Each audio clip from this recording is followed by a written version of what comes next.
Students welcome to this lecture. इस lecture में हम डिस्कस करेंगे weak nuclear force and electroweak force. तो स्टूडेंट्स वीक न्यूक्लियर फोर्स में हमें पता चल रहा है कि ये ऐसी फोर्स है, ऐसी ताकत है जो कि न्यूक्लियस से रिलेटेड है, इसलिए ये न्यूक्लियर फोर्स है। और वीक का वर्ड हमें ये बता रहा है कि ये ऐसी न्यूक्लियर फोर्स है जो कि बहुत स्ट्रेंथ में वीक है, यानी कि कमज़ोर है। दूसरे साथ ही हमारे पास एक और फोर्स भी मौजूद है जो कि इलेक्ट्रोवीक फोर्स है, और ये फोर्स ऐसी होती है जो कि इलेक्ट्रोमैग्नेटिक फोर्स और वीक फोर्स को मिला के बनाई गई है।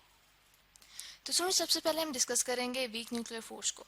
तो सबसे पहले हम स्टूडेंट्स देखते हैं कि ऐसे प्रोसेसेस जिनके अंदर डिके हो रहा होता है, यानी कि कोई मटेरियल्स दूसरे मटेरियल्स के अंदर कन्वर्ट हो रहे होते हैं, कुछ रेडिएशंस को एमिट आउट करते हैं और फिर वो दूसरे एलिमेंट्स वगैरह में कन्वर्ट होते हैं, तो ऐसे प्रोसेस को कहा जाता है डिकेइंग प्रोसेस। तो स्टूडेंट्स ये जो वीक न्यूक्लियर फोर्स है, ये फोर्स वहाँ पे अपना किरदार अदा करती है और इसकी वजह से डिकेइंग के प्रोसेस होते हैं। इसी तरह से स्टूडेंट्स जो फ्यूजन के प्रोसेस होते हैं, जैसा कि हम पिछले कुछ लेक्चर्स में देखते आए हैं कि जो फ्यूजन का प्रोसेस है, ऐसा प्रोसेस होता है जिसके अंदर कुछ लाइट न्यूक्लियाई, यानी कि जिनके अंदर नंबर ऑफ प्रोटॉन्स बहुत कम हो, ठीक है, number of protons, number of neutrons बहुत कम हो, ऐसे लाइट न्यूक्लियाई मिल के हैवी न्यूक्लियाई बनाते हैं, ठीक है।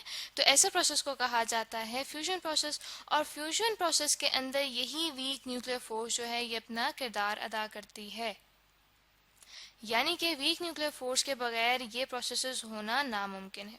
तो सुन सब देखते हैं कि जो वीक न्यूक्लियर फोर्स है ये किस तरह से होती है। तो सुन वीक न्यूक्लियर फोर्स के अंदर बोसॉन्स अपना काम करते हैं। तो सबसे पहले मैं आपको बताती चलूँ कि बोसॉन्स क्या होते हैं।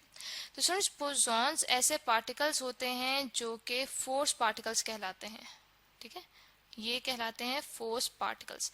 यानी कि जब भी कुछ चीज़ों में फोर्स इंटरेक्शन होगा आपस में, तो वहाँ पे जो इंटरेक्शन हो रहा है, अगर तो वो वीक न्यूक्लियर फोर्स का इंटरेक्शन है, ठीक है, तो वहाँ पे कौन से बोसॉन्स काम देंगे, वहाँ पे W+, W- और Z नाम के जो बोसॉन्स हैं ये फोर्स पार्टिकल्स के तौर पे काम देंगे वीक न्यूक्लियर फोर्स में।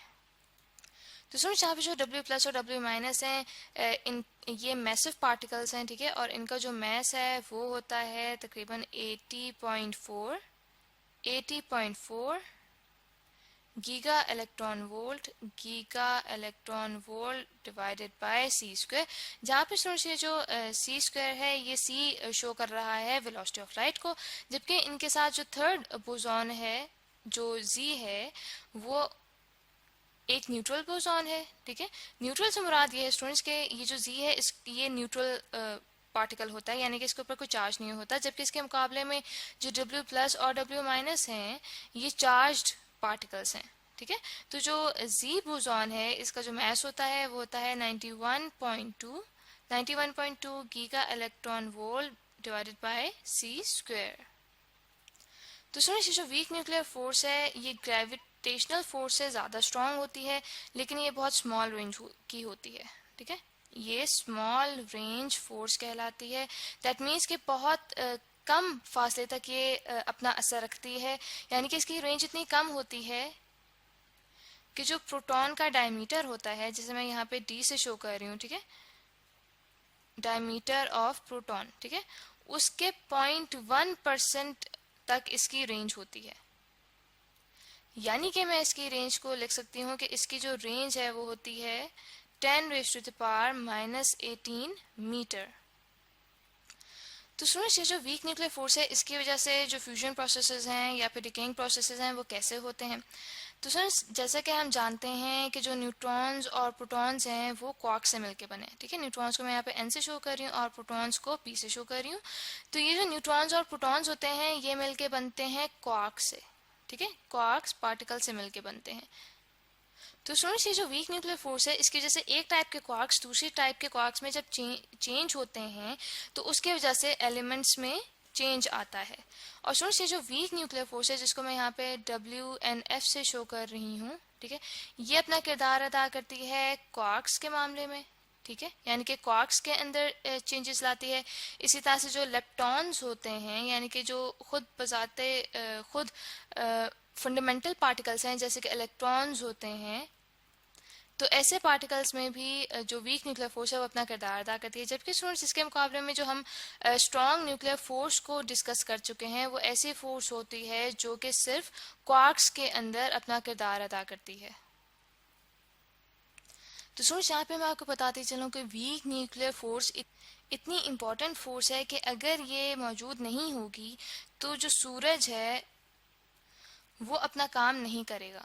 ठीक है, तो यहाँ पे हम लिख लेते हैं कि जो सूरज है वो अपना काम नहीं करेगा, क्योंकि जो वीक न्यूक्लियर फोर्स है, ठीक है, जैसे मैं यहाँ पे WNF से ही शो कर रही हूँ, उसकी वजह से जो प्रोटॉन्स हैं वो न्यूट्रॉन्स में कन्वर्ट होते हैं सूरज में। ठीक है, जब प्रोटॉन्स न्यूट्रॉन्स में कन्वर्ट होते हैं तो उसकी वजह से फिर ड्यूटेरियम फॉर्म होते हैं। तो सुनिए, ये जो ड्यूटेरियम है ये एक्चुअली आइसोटोप होता है हाइड्रोजन का, जिसके अंदर एक न्यूट्रॉन और एक प्रोटॉन होता है। ठीक है, तो जब ये ड्यूटेरियम फॉर्म होते हैं, जब वीक न्यूक्लियर फोर्स की वजह से प्रोटॉन्स न्यूट्रॉन्स में कन्वर्ट हुए, तो यही जो ड्यूटेरियम है इनकी फ्यूजन होती है, जिसकी वजह से सूरज के अंदर एक्टिविटी होती है। तो फ्रेंड्स, इसी तरह से अगर वीक न्यूक्लियर फोर्स नहीं होगी तो उसकी वजह से जो हैवी न्यूक्लियाई हैं वो नहीं बनेंगे। जैसे कि मैंने आपको बताया है कि जो फ्यूजन का प्रोसेस होता है उसके अंदर जो लाइट न्यूक्लियाई हैं वो मिलकर हैवी न्यूक्लियाई बनाते हैं। तो अगर वीक न्यूक्लियर फोर्स नहीं होगी तो ये हैवी न्यूक्लियाई हैं ये फॉर्म नहीं हो पाएंगे। तो फ्रेंड्स, यहाँ तक हमने वीक न्यूक्लियर फोर्स को डिस्कस किया है कि उसके क्या कैरेक्टरिस्टिक्स हैं और वो क्यों इंपॉर्टेंट होती है। तो इससे नेक्स्ट लेक्चर में हम देखेंगे कुछ एग्जांपल वीक न्यूक्लियर फोर्स की। तो आई होप स्टूडेंट्स कि आपको यह लेक्चर यहाँ तक अच्छे से समझ आ गया होगा।